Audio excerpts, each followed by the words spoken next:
তো হ্যালো বন্ধুরা, সবাই কেমন আছো? আমার নাম শুভঙ্গ, তোমরা দেখছো স্মার্ট অ্যান্ড্রয়েড টিপস চ্যানেলে। তোমাদের সবাইকে স্বাগত জানাই।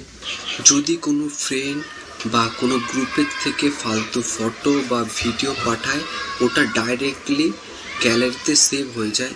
তো ওটা আমরা কিভাবে বন্ধ করব? প্রথমে আমরা হোয়াটসঅ্যাপে চলে যাব।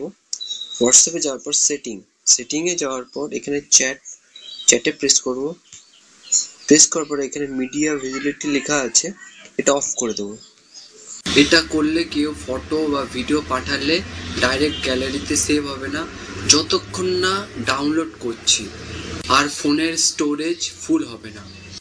আপনি হোয়াটসঅ্যাপে চ্যাট করছেন কিন্তু কাউকে দেখাতেই চাই না আমি অনলাইন, যেমন ফ্রেন্ড, ফ্যামিলি রিলেটিভ বুঝতেই পারবে না আপনি অনলাইন আছেন, তাহলে কেমন লাগবে?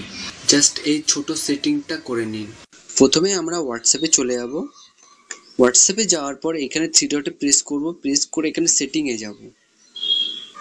সেটিংয়ে যাওয়ার পর এখানে প্রাইভেসি লেখা আছে, এখানে প্রেস করব। তারপর এখানে লেখা আছে লেটস সিন অ্যান্ড অনলাইন, এখানে প্রেস করব।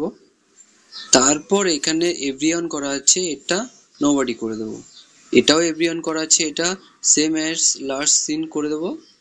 আপনার ফোনের স্টোরেজ ফ্রি করে দেবে। যদি কোনো কন্ট্রাক্ট থেকে ফটো, ভিডিও, নিউজ একসাথে ডিলিট করব, শুধুমাত্র চ্যাট বাদ দিয়ে, আপনি তো এক এক করে ডিলিট করবেন না। প্রথমে আমরা হোয়াটসঅ্যাপে চলে যাব। হোয়াটসঅ্যাপে যাওয়ার পর সেটিংয়ে চলে যাব। যাওয়ার পর এইখানে লেখা আছে স্টোরেজ অ্যান্ড ডাটা, এতে প্রেস করব। প্রেস করার পর এখানে ম্যানেজ স্টোরেজ লেখা আছে, এখানে প্রেস করার পর এখানে দেখতে পাবে এখানে কি এইখানে একসাথে ডিলিট করতে পারবে। ডিলিট করার পর তারপর আরেকটু নিচে স্ক্রল করব, এখানে নেটওয়ার্ক ইউজ, এখানে দেখতে পাবে তুমি কোথায় কোথায় নেট ইউজ করেছো, সেগুলো দেখিয়ে দেবে যাবে।